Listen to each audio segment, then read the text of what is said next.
Hello बच्चों, क्या हाल चाल मेरे प्यारे प्यारे बच्चों। मैं साहिल जुनेजा स्वागत करता हूँ आप सब लोगों का इंटीग्रल माइंड्स के ऑफिशियल यूट्यूब चैनल पे। तो बच्चों, अपन ने लास्ट क्लास के अंदर में पढ़ा था एलिमिनेशन मेथड। इस वाले क्लास के अंदर अपन पढ़ेंगे nature of roots. Quadratic equation का बहुत इंपॉर्टेंट टॉपिक है और आई होप आप लोगों ने वीडियो अच्छे से देखी। काफ़ी बच्चों के कमेंट्स आए, बहुत अच्छे अच्छे कमेंट्स थे। ठीक है, बहुत सारे बच्चे चैनल से हमारे जुड़े और बहुत सारे बच्चों को वीडियो समझ में भी आई। अब इस वीडियो के बाद बच्चों, मैंने जैसे आप लोगों को लास्ट क्लास के अंदर बोला भी था कि हम लोग अपकमिंग डेज के अंदर आप लोग के लिए वर्कशीट्स और बहुत सारी चीज़ें जो है वो अपने टेलीग्राम ग्रुप और दूसरे जो सोशल मीडिया हैंडल्स है उस पर हम लोग लेकर आएंगे। ठीक है, तो वो सब चीज़ें तो इस वीडियो के बाद आप लोगों को मिल जाएंगी। ठीक है, तो अपन आज की क्लास स्टार्ट करते हैं। अब नेचर ऑफ रूट्स को समझने से पहले अपन थोड़ा सा क्वाड्रेटिक इक्वेशन का बेसिक समझते हैं बच्चों। ठीक है, और किस तरीके से चीज़ों को करना है वो अपन सारी चीज़ों को समझते हैं। ठीक है, और अगर अभी तक तुम लोग चैनल से नहीं जुड़े हो, सब्सक्राइब नहीं किया है तो सब्सक्राइब कर लो, वरना समझ में नहीं आएगा तुम लोगों को। ठीक है चलो ठीक है बच्चों, करें स्टार्ट। चलो देखो, नेचर ऑफ रूट्स के डायरेक्ट अपन क्वेश्चन पे नहीं आते, पहले अपन थोड़ा सा थ्योरी पोर्शन समझते हैं। जैसा कि तुम लोगों ने लास्ट क्लास में देखा था, मैंने थोड़ा सा तुम्हें चीज़ें समझाई थी कि किस तरह से अपन चीज़ होती क्या है, कैसे करना होता है, फिर अपन क्वेश्चन पे आएंगे। ठीक है, देखो मोस्ट प्रोबेबली तुम्हारे हर बोर्ड एग्जाम्स के अंदर, सीबीएसई एग्जाम्स के अंदर, स्टेट बोर्ड, सेंट्रल बोर्ड, सब में नेचर ऑफ रूट्स का मोस्ट प्रोबेबली एक आध क्वेश्चन हमेशा हर साल आता ही आता है, चाहे 1 नंबर का हो चाहे 2 नंबर का। तो नेचर ऑफ रूट्स में बच्चों क्या होता है, देखो अब आप लोगों को पता है क्वाड्रेटिक इक्वेशन है। क्वाड्रेटिक इक्वेशन का जो एक जनरल फॉर्म होता है वो क्या होता है, ax स्क्वायर प्लस का bx plus c is equal to 0, ये होता है। ये सब तुम लोगों को पता है। अब जिसमें अंदर a 0 नहीं होता, ये भी चीज ठीक है, क्योंकि एक्स स्क्वायर वाला टर्म कभी एलिमिनेट नहीं हो सकता, खत्म नहीं हो सकता। अब इसके अंदर तुम सॉल्यूशन करते हो, फैक्टराइज करते हो या स्प्लिटिंग द मिडिल टर्म से सॉल्व करते हो, तो वो बेसिकली क्या निकालते हो, एक्स की वैल्यूज। और एक्स की वैल्यूज क्या होती है, वो रूट्स ही तो होती हैं।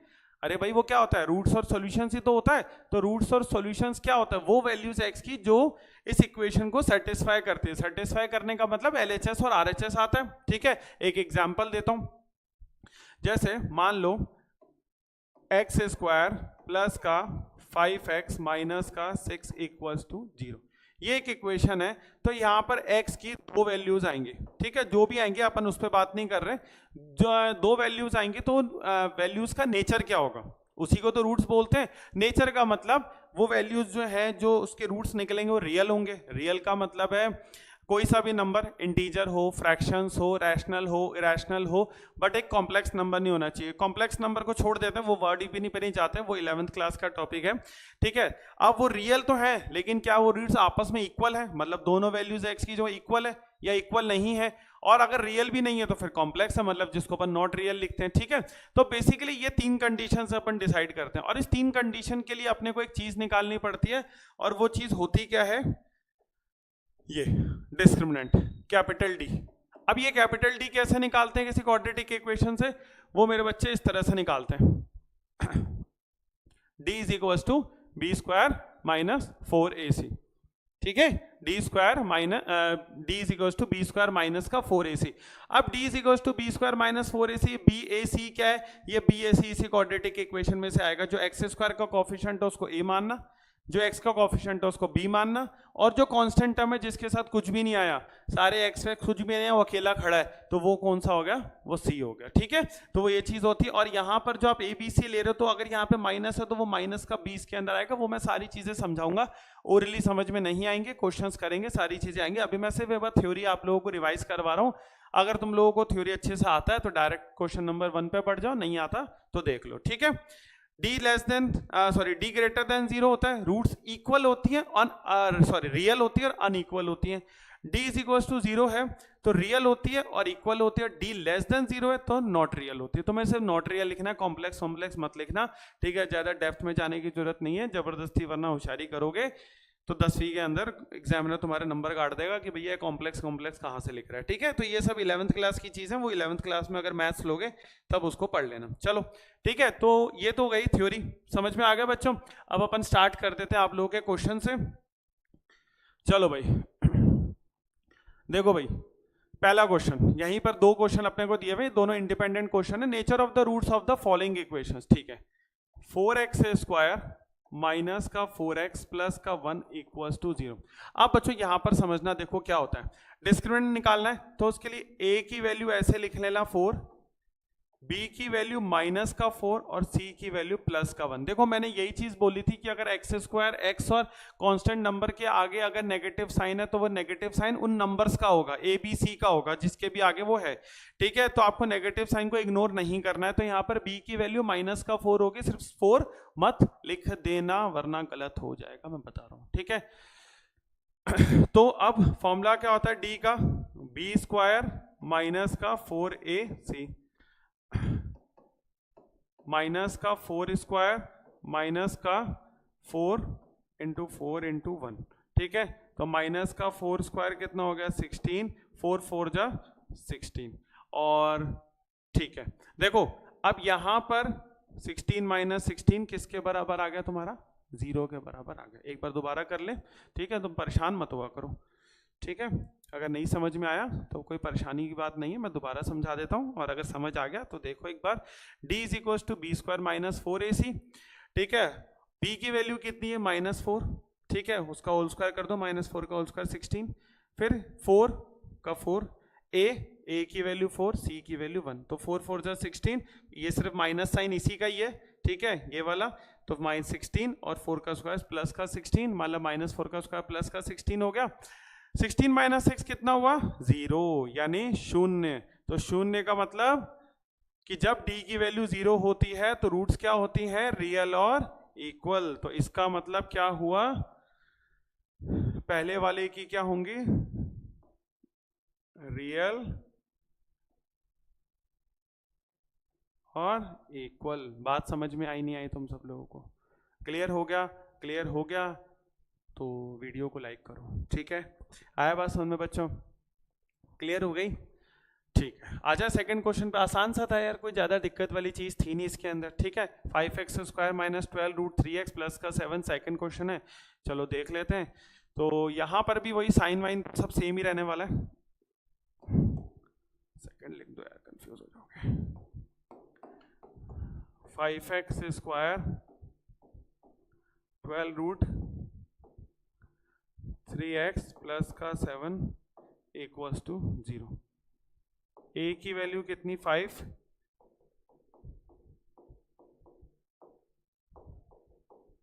c की वैल्यू 7। फॉर्मूला लगा दे तो लगा दो भाई, किसने रोका तुम्हें बताओ, रोका किसी ने? नहीं रोका ना, तो फिर 5 इंटू 7, ठीक है। थोड़ा टाइम पास भी कर लेना चाहिए बच्चों, ठीक है, ज्यादा लोड लेके नहीं पढ़ना चाहिए। 12 का स्क्वायर 144, 144 इंटू 3, ठीक है। 7 5 जा 45, 35, 35 इंटू 4 70, 140, ठीक है। ओवरऑल वैल्यू कुछ भी आए उससे अपने को क्या लेना देना, पॉजिटिव आ रही है इतना पता है, ठीक है। ऐसे निकाल देना, ऐसा मत लिख देना कि मेरे को क्या मतलब, ठीक है, एग्जाम में मत लिख देना ऐसा भाई।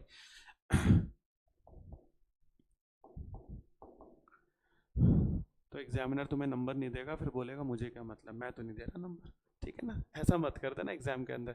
तो ये हो गया 292 ही हुआ ना, हाँ भाई 292 ही हुआ, यानी ये पॉजिटिव वैल्यू आई। पॉजिटिव वैल्यू का मतलब d ग्रेटर देन 0। जब d ग्रेटर देन 0 हो गया तो इसका मतलब क्या हो गया, रूट्स इक्वल हो गए और अनइक्वल हो गए। इसका मतलब इसमें क्या लिखोगे, roots are real and unequal. बात समझ में आ गई सबको, क्लियर हो गया? ठीक है, ये एक बहुत अच्छा पार्ट है, क्वाड्रेटिक इक्वेशन चौथे चैप्टर का पार्ट है, बहुत इंपॉर्टेंट पार्ट है, इसको अच्छे से समझ लेना क्योंकि इस पर बेस क्वेश्चन आने के पूरे चांसेस रहते हैं, ठीक है बच्चों। और इजी सा है, अभी मैं तुम लोगों को सारे टाइप के क्वेश्चंस करवा दूंगा जिसमें तुम लोगों ने देखा होगा k की वैल्यू भी निकालनी होती है, ठीक है, तो वो भी मैं करवा दूंगा, ठीक है। चलो देखो, नाम लिया प्रकट होगा ऐसे क्वेश्चन, चलो ठीक है। देखो क्योंकि ज्यादा इन क्वेश्चंस में कुछ था नहीं, इसी टाइप के और ज्यादा क्वेश्चंस करवाने का मतलब नहीं, वो तुम्हें वर्कशीट में मिल जाएंगे, वो तुम लोग कर सकते हो। डायरेक्ट एबीसी की वैल्यू तुम्हें पता होगी, पुटअप करनी है, कोई बहुत ज्यादा कॉम्प्लिकेटेड चीजें है नहीं। ये गलती तो सिर्फ तभी होगा जब तुम लोग खुद चाहोगे, ठीक है, मतलब स्क्वायर ही गलत कर दोगे, साइन गलत लगा दोगे, वरना इसमें गलती होने का कोई स्कोप नहीं है, ठीक है। इसको गलती करने के लिए तुम्हें बहुत मेहनत करनी पड़ेगी, सुन रहे हो ना, समझ रहे हो, मैं सही बोला मैंने? गलती करने के लिए तुम्हें बहुत मेहनत करनी पड़ेगी। चलो, find the value of k for which the given roots has the equal roots. Given roots नहीं, गिवन इक्वेशंस होना चाहिए बच्चों, यहाँ पे गलत प्रिंट हो गया। Given equations has equal roots, ठीक है। तो 9x स्क्वायर माइनस का 24x प्लस का k इक्वल्स टू 0। यहां पर ना ऑलरेडी अपने को गिवन है कि रूट्स इक्वल हैं, मतलब अपने को d इज इक्वल्स टू 0 की कंडीशन ऑलरेडी गिवन है। गिवन है तो इसका मतलब इस क्वेश्चन के अंदर अगर मैं बात करूं तो यहां पर a हो जाएगा तुम्हारा 9, b हो जाएगा माइनस का 24 और c हो जाएगा k। तो इसका मतलब b square minus 4ac is equals to 0, minus का 24 स्क्वायर माइनस का 4 into 9 into k equals to 0। 24 का स्क्वायर 5, 76, 9 4 जा 36, k equals to 0। 576 divided by 36। इसको एक काम करो, 12 से सीधा काट दो। थोड़ा कोशिश किया करो बच्चों बड़े नंबर से काटो, ये एक थोड़ी प्रैक्टिस बनाओ।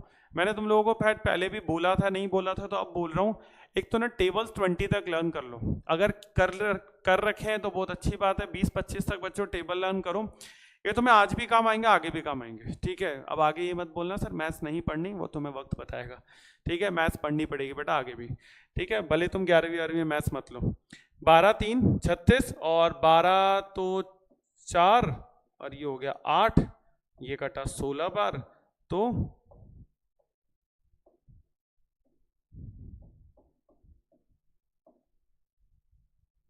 k की वैल्यू कितनी आ गई? 16। तो इसका मतलब फर्स्ट वाले के अंदर अपना आंसर क्या हो जाएगा? k is equals to 16। ठीक है, बात समझ में आई? आसान सा इजी सा क्वेश्चन है। क्लियर हो गई चीज सबको, कैसे करना है, किस तरीके से करना है? ठीक बच्चों, चलो अब आ जाए सेकंड वाले पे, इसी का ही। चलो भाई देख लो क्या करना है उसके अंदर। 2k एक्स स्क्वायर माइनस का 40x प्लस का 25, तो तुम लोग गैस करो क्या होगा। a की वैल्यू सोचो, फिर मैं लिखता हूँ, फिर तुम लोग अपना आंसर चेक करना।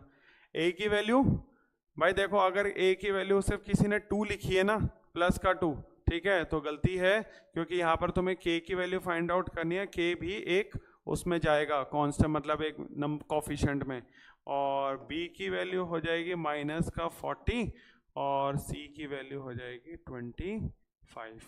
तो इसका मतलब माइनस का 40 स्क्वायर माइनस 2 इंटू 4ac होता है।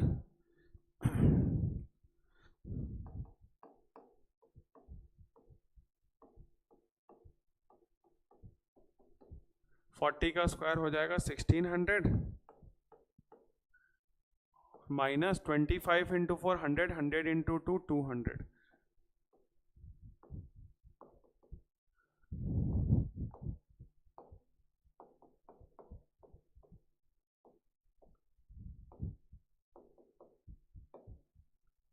ठीक है, लो भाई k की वैल्यू कितनी आ गई? 8 आ गई। बात समझ में आई? क्लियर हो गया? ठीक है, अच्छी सी साफ सुथरी हैंडराइटिंग में लिखा हुआ इस क्वेश्चन का, इस प्रश्न का उत्तर तुम्हें समझ आ रहा है? ठीक है, थोड़ी हिंदी बोल दी मैंने कुछ ज़्यादा ही, ठीक है। चलो, आई बात समझ में बच्चों मेरे सबको? क्लियर हो गया? नहीं समझ में आया मैं फिर कह रहा हूँ, कमेंट बॉक्स में कमेंट्स तुम्हारे लिए सेक्शन खुला है, उस पर लिख देना। कोई डाउट आए, ठीक है, तो हमसे पूछ लेना, मैं उसका रिप्लाई आप लोगों को जरूर करूंगा, ठीक है। और एक चीज़ तुमने देखी होगी, 2-4 दिन पहले हमारे यूट्यूब चैनल पे एक पोस्ट भी हुई थी क्वेश्चंस को रिलेटेड। ये भी चीज़ हम लोग बच्चों रेगुलर लेवल पे स्टार्ट करेंगे कि जो पीडीएफ्स तो तुम्हें मिलेंगी। और एक चीज़ वो बता दूँ, बहुत अच्छी चीज़ हम लोग तुम्हें आने वाले दिनों में देंगे कि हर एक चैप्टर के पूरे रिटर्न फॉर्मुलेस भाई तुम्हें क्या होता है जब तुम लोग पढ़ने लगते हो ना, तुम्हें 10 जगह फॉर्मुलेज होते हैं, ठीक है, बिखरे हुए।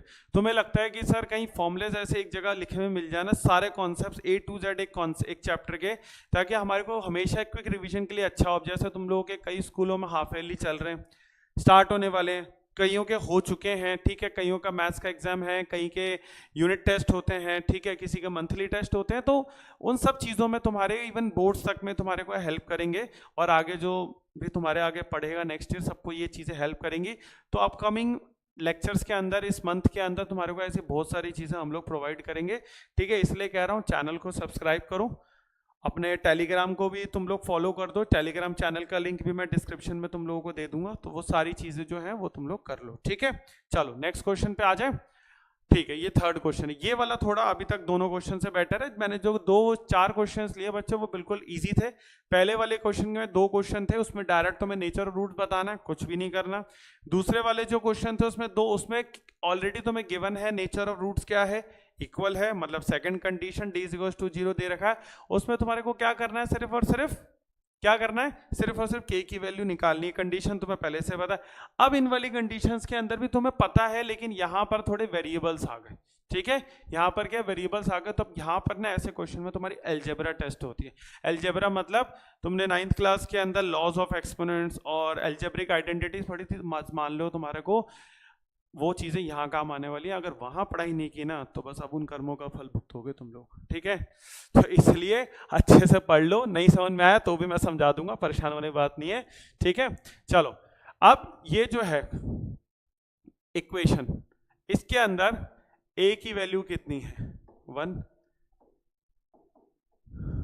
b की वैल्यू 4p और c की वैल्यू p² - p + 2, ठीक है।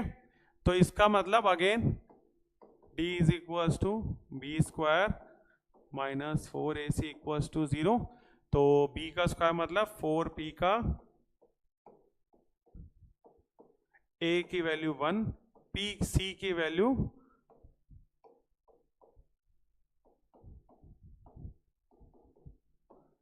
ठीक है 16 p² - 4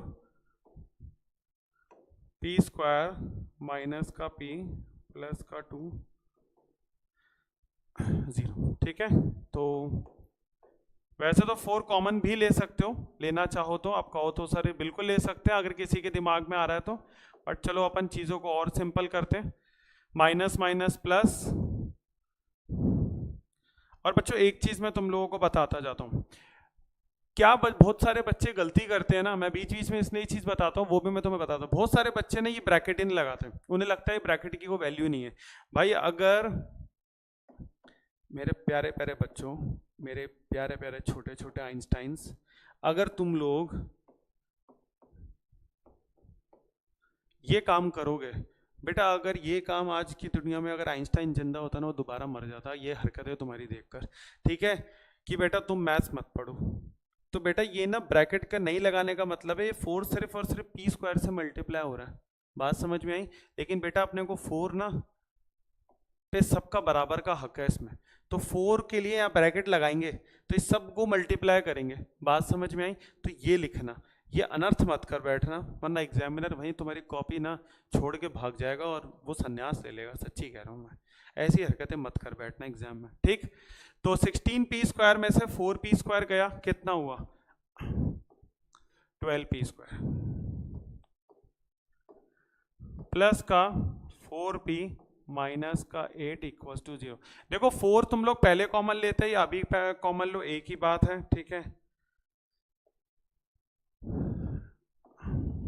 3p² प्लस का p माइनस का 2 = 0। 3p² प्लस का p माइनस का 2 = 0, बात समझ में आई, ठीक है। अब एक काम करो, इसको स्प्लिटिंग द मिडिल टर्म करो, तो ये हो जाएगा 3p माइनस का 2p, ठीक है। कैसे आया मैं तुम्हें आता है फिर भी समझा देता हूँ, ठीक है, नहीं आता तो अपने को एक ऐसा नंबर चाहिए, middle splitting the middle term का मतलब बीच के नंबर को दो ऐसे हिस्सों में तोड़ना कि जब उन दो तोड़े हुए हिस्सों को मल्टीप्लाई करें तो अपने को पहला और लास्ट नंबर का मल्टीप्लिकेशन मिले अलोंग विद द साइन। ठीक है, तो ये प्लस का पी है, मैं इस नंबर को दो ऐसे हिस्सों में ब्रेक करूंगा कि दोनों नंबर को माइनस करके प्लस का पी आए और दो नंबर्स को मल्टीप्लाई करके माइनस का 6p² आएगा। अब मैंने क्या बोला, दो नंबर को माइनस करके, अब हमें सपने थोड़ी ना आ रहे हैं कि प्लस करके आएगा या माइनस करके। इसका तुम्हें एक रामबाण इलाज बताता हूँ। अगर कांस्टेंट नंबर के आगे कभी भी नेगेटिव साइन लगा हो, कांस्टेंट नंबर के आगे नेगेटिव साइन लगा हो तो हमेशा समझ लेना ये नंबर माइनस करके आता है दो नंबरों को। ठीक है, साइन प्लस का आ रहा है तो इसका मतलब बड़ा नंबर प्लस का है, छोटा नंबर माइनस का है, होंगे तो फिर भी माइनस।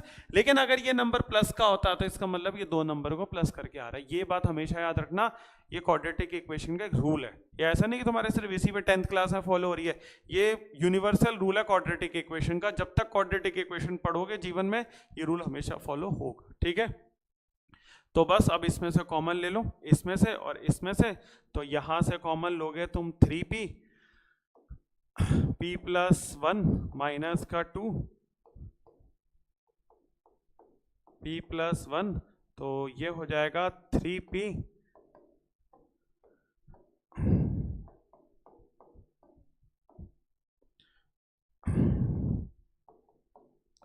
2/3 माइनस का 1। बात समझ में आई नहीं आई तुम सब लोगों को? क्लियर हो गया?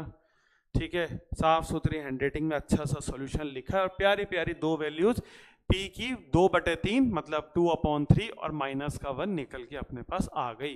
क्लियर? आ गया सबको समझ में? आ गया तो जल्दी से वीडियो को लाइक जरूर करना। ठीक है, कर चुके हो तो दोबारा मत दबा देना, लाइक हो जाएगी। ठीक है, डिसलाइक हो जाएगी मतलब। ठीक है, तो p = 2/3 माइनस का 1, ये दो वैल्यूज आ गई, बस यही तुम्हारे आंसर है। तो छोटा सा एक प्यारा सा क्वेश्चन है, देखो कुछ भी नहीं है। अब इसके अंदर क्या हो गया तुम्हारा, यहाँ पर स्प्लिटिंग द मिडिल टर्म आ गया। अभी तो यहाँ पर तुम्हारा ऐसी कोई आइडेंटिटी का यूज आया नहीं, लेकिन आने वाले कुछ क्वेश्चंस के अंदर जो आज इसी क्लास में अपन करेंगे उनमें यूज आने वाला है। ठीक है, तो ऐसा मैं समझना सर देखो बच गए, इसमें तो आइडेंटिटी का यूज आया नहीं, आप तो कहते हैं आइडेंटिटी का यूज आएगा। ठीक है, तो खुश मत हो ना, अभी आगे आने वाला है। ठीक है, समझ आ गया? क्लियर है? चलो आगे बढ़ते हैं। देखो बच्चों, ये वाला ना तुम्हारा जो है ना बोर्ड में आया हुआ क्वेश्चन है, इसलिए मैंने ये क्वेश्चन दिया है। Find the value of p for which the equation quadratic equation px × x-2 plus का 6 = 0 has 2 equal real roots. CBSE Delhi 2023। DL का मतलब दिल्ली। ठीक है, क्योंकि आउटसाइड दिल्ली और दिल्ली का पेपर CBSE में अलग अलग आता है, तो ये बात ध्यान रखो। चलो अब इसको करते हैं। तो देखो इक्वेशन है px। अब तुम सोचोगे सर ये तो क्वाड्रेटिक ही नहीं, ये कैसे हो गया? तो बेटा ये क्वाड्रेटिक ही है बेटा, थोड़ा ध्यान से देख उसको, है ना। px² जब ब्रैकेट को ओपन करेगा माइनस का 2px प्लस का 6 = 0। ठीक है, हो गया ये चीज। तो a की वैल्यू यहां पर कितनी हो गई p, b की वैल्यू कितनी हो गई माइनस का 2p, और c की वैल्यू कितनी हो गई 6। चलो अब b² - 4ac 0 = 0 कर देते हैं।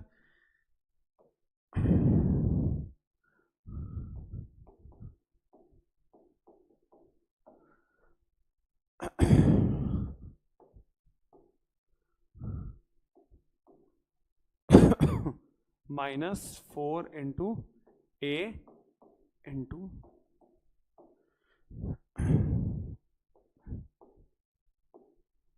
4 6 4 जा 24 = 0। ठीक है, अब यहां पर 4 को ले लो, 4p को ले लो बेसिकली पूरा कॉमन।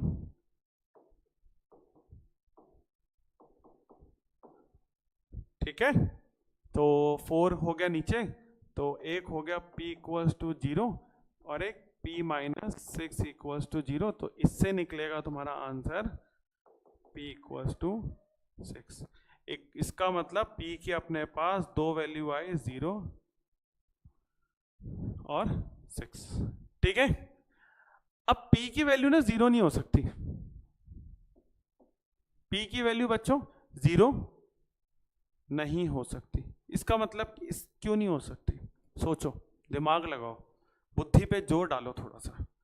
बेटा अगर p की वैल्यू 0 होगी ना, p की वैल्यू 0 होगी ना, तो ये हो गया 0, ठीक है। तो बेटा यहाँ खेल खत्म हो जाएगा। अगर p इंटू 0 हो गया तो p एक्स स्क्वायर है, तो 0 एक्स स्क्वायर, तो क्वाड्रेटिक इक्वेशन ही नहीं बची। करोगे क्या? जब क्वाड्रेटिक इक्वेशन ही नहीं बची तो काय के नेचर ऑफ रूट्स, ठीक है।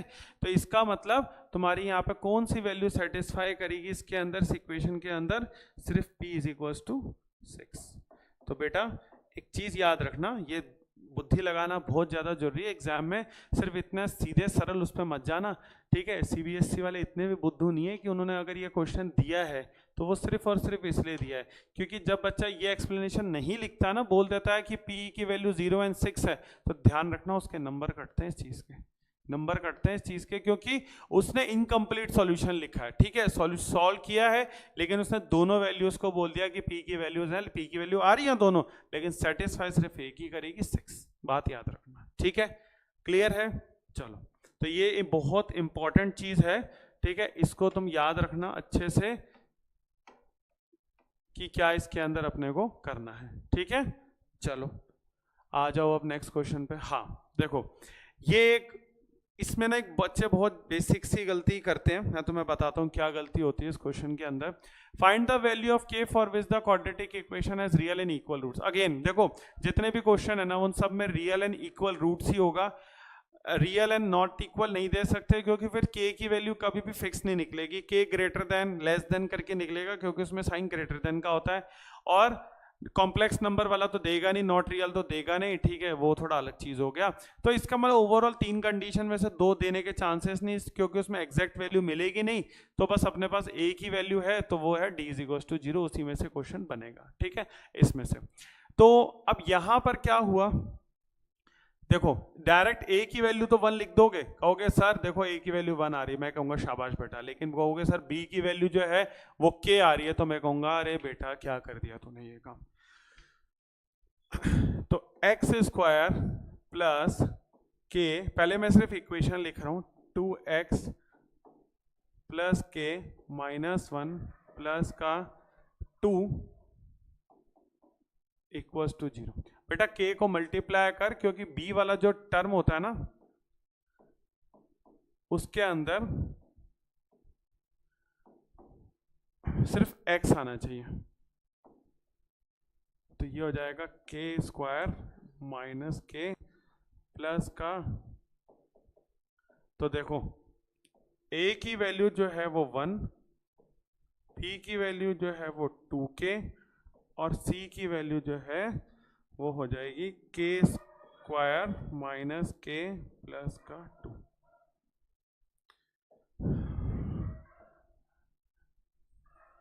ठीक है, बात समझ में आई? ये चीज हो जाएगी इसके अंदर, इस तरीके से करना वरना क्वेश्चन खत्म। क्योंकि मैंने इसलिए मैं तुम्हें वही चीज इसलिए बोल रहा हूँ, हो सकता है, मैं ये नहीं कह रहा कि तुम लोग भी, हर एक बच्चा जो इस लेक्चर को देख रहा है वो ये गलती करेगा, हो सकता है नहीं करे, लेकिन बहुत सारे बच्चे करते हैं, ठीक है। इसलिए मैं बोल रहा हूँ कि इन चीजों का ध्यान रखना। a की वैल्यू 1, b की वैल्यू 2k, c की वैल्यू जो है वो k² माइनस k प्लस का 2 हो जाएगी, ठीक है। गलती कुछ किए? नहीं किए, कोई गलती नहीं है, बिल्कुल ठीक है, ठीक है। अब देखो यहाँ पे फिर से वैल्यूज लगाते हैं, b² माइनस का 4ac इक्वल्स टू 0, तो यानी 2k का square minus 4 into 1 into k² minus k plus 2 equals to 0। तो यानी ये हो जाएगा 4k² माइनस 4, ठीक है। देखो अब मैं ना पहले यहां से मल्टीप्लाई कर रहा हूं सीधा सीधा, तो 4k², ठीक है, माइनस माइनस प्लस 4k फिर माइनस का 8 इक्वल्स टू 0। ध्यान रखना बच्चे इस चीज का, मैंने ये जो है ना माइनस का 4 जब मल्टीप्लाई किया, मैं फिर कह रहा हूँ ब्रैकेट का ध्यान रखना, मैंने अभी भी तुम्हें समझाया था पहले भी, ब्रैकेट को मिस करोगे तो गड़बड़ हो जाएगा, ठीक है। ब्रैकेट गलती मत कर बैठना मेरे बच्चे। तो अब ये हो गया, देखो ये 4k² है, ठीक है ना, ठीक है, ये 4k² है, 4k² कट गया, तो ये हो जाएगा तुम्हारा 4k इक्वल्स टू 8 और k की वैल्यू कितनी हो जाएगी 2।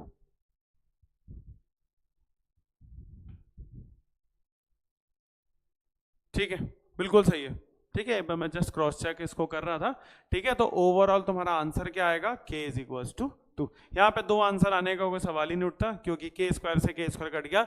वही एक वैल्यू थी जो इसका आंसर, इस क्वेश्चन के दो आंसर जो थी वो निकाल सकता था, उसके अलावा और कोई चांस नहीं था। ठीक है, क्लियर है, आ गया समझ में? गुड, चलो बड़े नेक्स्ट क्वेश्चन की तरफ। अब ना 3 क्वेश्चन देखो थोड़े से अच्छे हैं।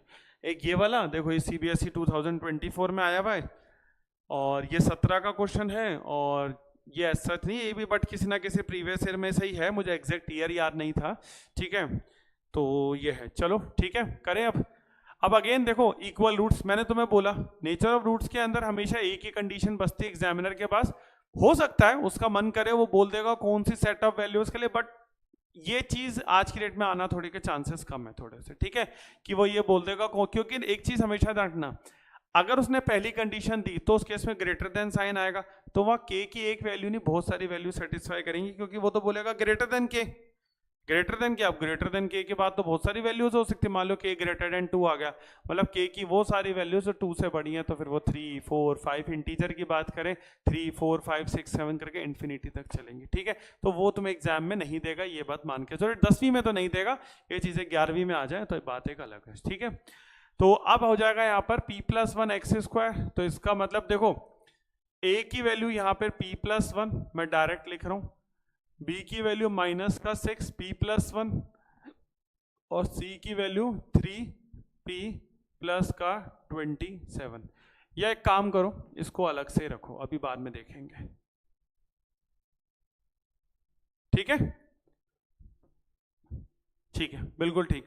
a की वैल्यू आ गई p+1, b की वैल्यू आ गई -6 p+1 और c की वैल्यू आ गई p+3 इंटू p+9 और 0 है, और p की वैल्यू -1 नहीं हो सकती इसमें आंसर। तो अगेन b स्क्वायर माइनस का 4ac इक्वल्स टू 0। अब उसके बाद -6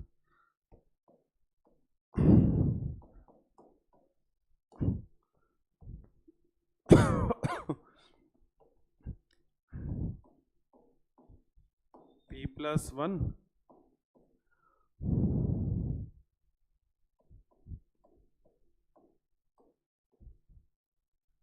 p+9 इक्वल्स टू 0।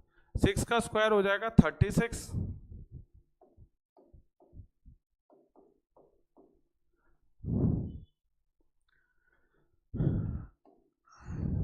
माइनस का 4 3 12 p+1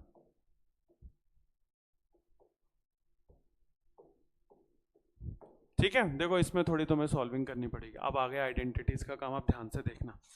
देखो 36 है, p स्क्वायर +1 प्लस का 2p माइनस का 12। देखो मैं इसको एक ही स्टेप में लिख रहा हूं, p square 9p plus p यानी 10p प्लस का 9 इज इक्वल टू 0। ठीक है, तो ये हो जाएगा। एक काम करते हैं, 12 कॉमन ले लो, तो यहां से बच जाएगा 3 p स्क्वायर प्लस का 3 प्लस का 6p माइनस का p स्क्वायर माइनस का 10p माइनस का 9 इक्वल्स टू 0। देखो बच्चे मैं बताता हूँ मैंने क्या किया, थोड़े ध्यान से सुनना। ठीक है, मैंने यहाँ से ना 36 और 12 था, 12 को ले लिया कॉमन। अब जब मैंने कॉमन लिया तो उसके बाद 3 बचा, 12 3 से 36, तो ओवरऑल मैंने बस जो 3 बचा उसको मैंने डायरेक्टली मल्टीप्लाई कर दिया।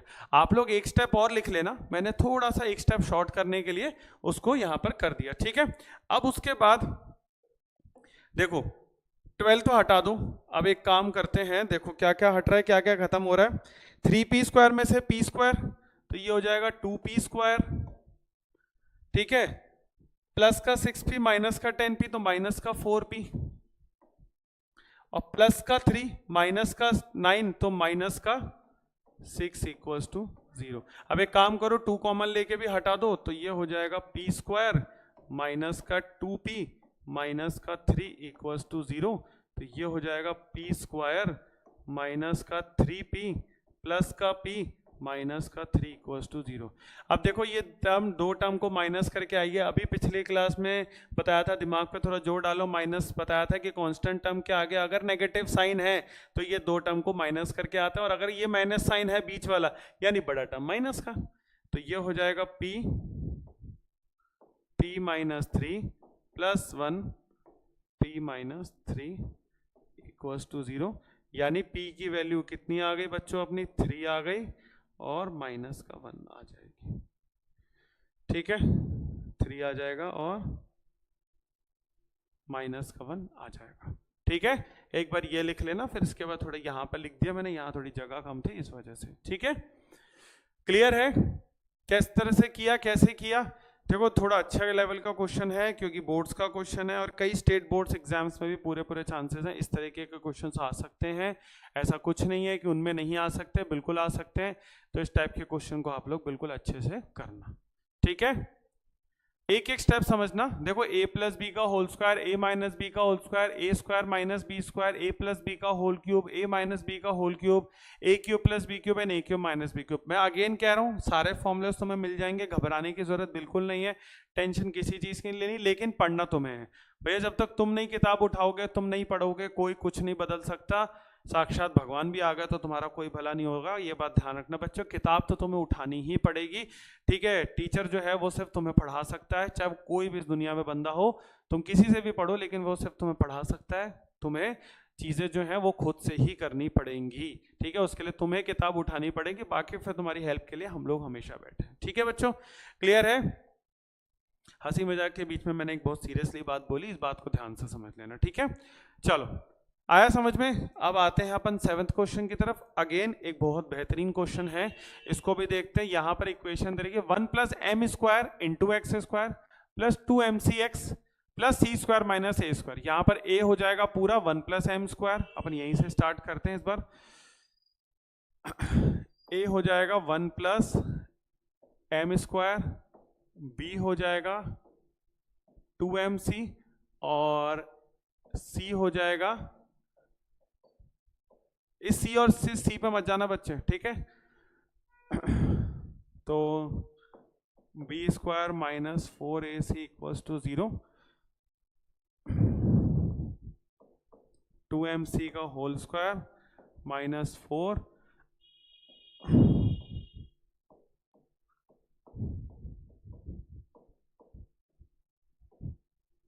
तो 4, देखो सी square minus A square M square C square minus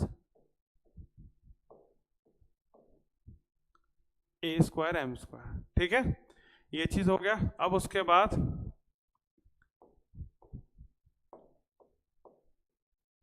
अब एक काम करो, 4 को कॉमन लेके उड़ा दो, 4 को कॉमन लो और खत्म कर दो। तो ये हो जाएगा एम स्क्वायर सी स्क्वायर माइनस सी स्क्वायर प्लस का ए स्क्वायर माइनस का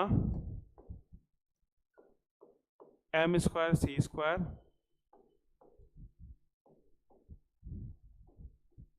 देखो 4 तो गया नीचे, एम स्क्वायर सी स्क्वायर एम स्क्वायर सी स्क्वायर खत्म। ठीक है, अब देखो क्या बचा इसके अंदर, ए स्क्वायर माइनस सी स्क्वायर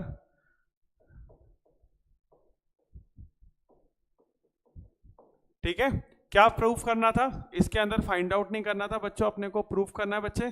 क्या प्रूफ करना है? C square. तो सी स्क्वायर को इधर ले जाओ, तो ये हो जाएगा ए स्क्वायर कॉमन ले लो, 1 plus M square is equal to C square, एक ही बात है, C square is equal to A square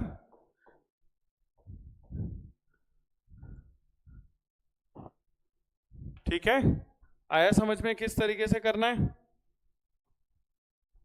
clear हो गया कैसे करना? इजी सा था। देखो बिल्कुल भी ये क्वेश्चन डिफिकल्ट नहीं था, ठीक है, ये क्वेश्चन आपका बिल्कुल भी डिफिकल्ट नहीं था, एक इजी लेवल का जो था वो आपका क्वेश्चन था। ठीक है, आया समझ में सबको किस तरीके से करना है इस क्वेश्चन को, कैसे करना है, क्या करना है इस क्वेश्चन के अंदर बच्चों।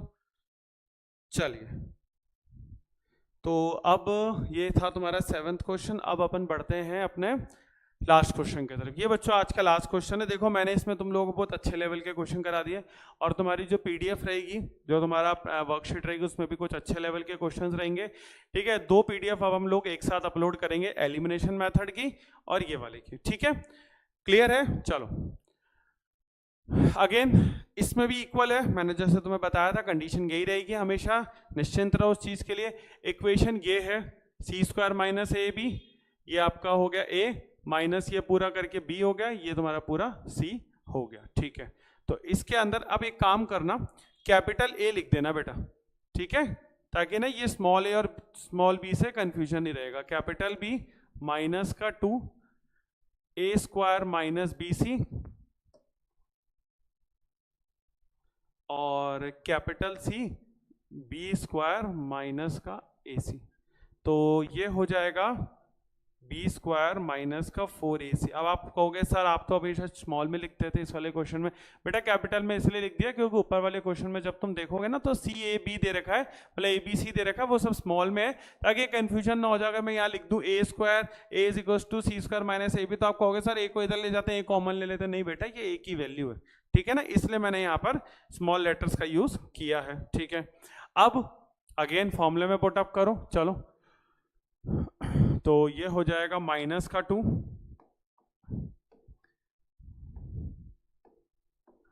a² माइनस BC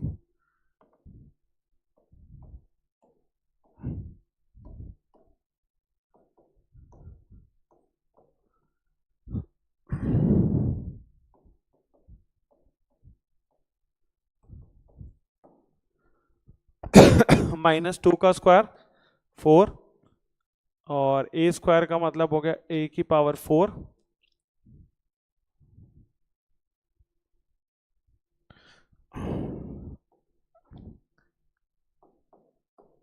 और ये हो गया b² c² माइनस का 2 a² BC। ठीक है, फिर उसके बाद माइनस का 4 c² b² minus AC³ minus minus plus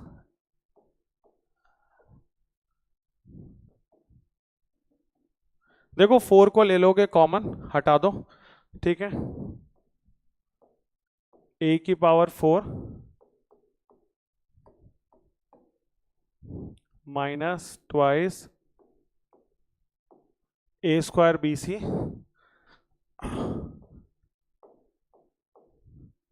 minus b² c² plus AC³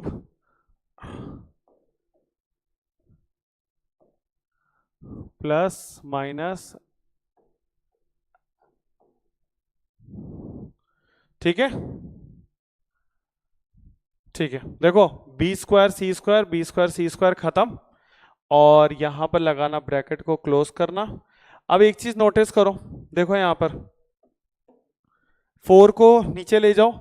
अब तुम्हारे पास यहां क्या बचा, a² BC, देखो माइनस का 2 a² BC माइनस का a² BC, तो ओवरऑल तुम्हारे पास बचा a की power 4 plus AC³ plus AB³ minus 3 a² BC। अब कहोगे सर अरे बेटा कुछ नहीं बचा, हो गया खत्म क्वेश्चन।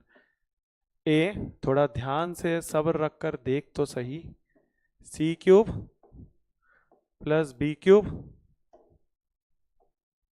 माइनस का 3 a B C। ठीक है, हो गया, बस यही तो प्रूफ करना था। ये देखो, अब वो बोल रहा है कि या तो a की वैल्यू 0 आई या फिर और a³ plus b³ plus c³ minus का 3। ठीक, क्लियर, आया समझ में? इजी सा था, शायद तुम्हें थोड़ा नहीं लगा होगा कईयों को, ठीक है कोई दिक्कत नहीं है, लेकिन मैं फिर कह रहा हूँ क्वेश्चन आसान है। देखो मैं तुम्हें एक चीज बताऊं, क्वेश्चन हार्ड तभी लगता है जब तुम्हें बेसिक्स नहीं याद होते हैं। अब इसमें तुम्हें पता है b² माइनस 4ac लगाना, तुमने लगा दिया, ठीक है। अब बेटा यहाँ पर ना कहानी शुरू तुम्हारी 10th क्लास की नहीं, यहाँ कहानी पीछे जाती है 9th क्लास में, 8th क्लास में, जब तुमने a² माइनस bc ऐसे एक्सप्रेशंस का होल स्क्वायर करना सीखा। अगर तुमने ये चीज वहां ढंग से नहीं पढ़ी ना, तो तुम समझ लो कि ये क्वेश्चन तुमसे नहीं बनेगा, ये नहीं बनेगा। और अगर तुमने ये चीज ढंग से सीखी थी ना, तो ये चीज तुम्हें करने से कोई नहीं रोक सकता, क्योंकि तुम्हें ये चीज पता है a² माइनस bc के अंदर अगर अपन स्क्वायर लगा रहे हैं तो ये पूरा a है, ये पूरा b है। a² का होल स्क्वायर a की पावर 4 आता है, bc का होल स्क्वायर b² c² होता है, और फिर दोनों को a माइनस b का होल स्क्वायर या माइनस आएगा तो ट्वाइस फिर a² bc आएगा। तो ये चीज तुम्हें अगर पता है तो तुम्हें घबराने की जरूरत ही नहीं है। तो ओवरऑल तुम्हारे को इसमें आगे की नॉलेज की नहीं, पीछे की नॉलेज का रिवाइज करना जरूरी है। अगर ये चीज तुम्हें नहीं आती तो ये क्वेश्चन में फंसोगे। 110% क्या 200% गारंटी लिख लो, लेकिन अगर ये चीज तुम्हें आती है पहले की तो बेटा नहीं फंसोगे, ठीक है। इसलिए क्या होगा, मैं तुम्हारे को एक चीज बताऊं, तुम्हारे को इस चैनल में एक अच्छी चीज और मिलेगी। हम लोग इस क्लास में ना 9th क्लास में भी 9th क्लास के भी सारे टॉपिक्स कवर करेंगे इस चैनल पे, 9th और 10th, जिससे क्या होगा तुम लोगों का 9th क्लास भी रिवाइज होती जाएगी। तो जो बच्चे 10th में आ चुके हैं तुम्हें 9th पढ़ने की जरूरत नहीं है, लेकिन कुछ चीजें ऐसी हैं जैसे मैंने बोला, जैसे आइडेंटिटी लग रही है, वो तुम्हें बेसिक चीज रिवाइज करनी है कि सर अब कहाँ से पढ़ें कैसे पढ़ें। कोई टेंशन की बात नहीं, मैंने कहा ना उसका भी सॉल्यूशन तुम्हें मिलेगा। वो वाली चीजें भी हम लोग इस क्लास के अंदर डिस्कस कर लेंगे चैनल के अंदर। तुम मान के चलो तुम्हारे अगले एग्जाम्स, बोर्ड एग्जाम से पहले 100 से ज्यादा 150 के आसपास तुम्हें वीडियोस मिल जाएंगी, बहुत सारी वीडियोस तुम्हें मिलेंगे, और आराम से तुम्हारा हर एक चीज में बहुत अच्छा रिवीजन हो जाएगा, ठीक है, क्लियर है? तो आई होप बच्चों ये जो तुम्हारा नेचर ऑफ रूट्स का जो टॉपिक था ना, वो बहुत अच्छे से क्लियर कर दिया मैंने, ठीक है, सारी चीजें कवर अप कर दी, ऑलमोस्ट एवरी टाइप का क्वेश्चन कवर किया। बाकी क्वेश्चन तो n नंबर ऑफ होते हैं, उनकी कोई लिमिटेशन नहीं है। मैं तुम्हारे को प्रैक्टिस पीडीएफ में मिलेंगे, उसमें कोई भी डाउट आता है तो अगेन आप लोग नेक्स्ट क्लास के अंदर या सोशल मीडिया हैंडल्स के थ्रू हमसे डायरेक्ट कनेक्ट हो सकते हो, ठीक है। तो बच्चों वीडियो पसंद आई तो वीडियो को लाइक करो, चैनल को सब्सक्राइब करो, कर देना भाई, कर देना, ठीक है, और अपने फ्रेंड्स के साथ शेयर करो, ठीक है बच्चों। मिलते हैं हम आप लोगों से नेक्स्ट वीडियो में, टिल देन थैंक यू, जय हिंद।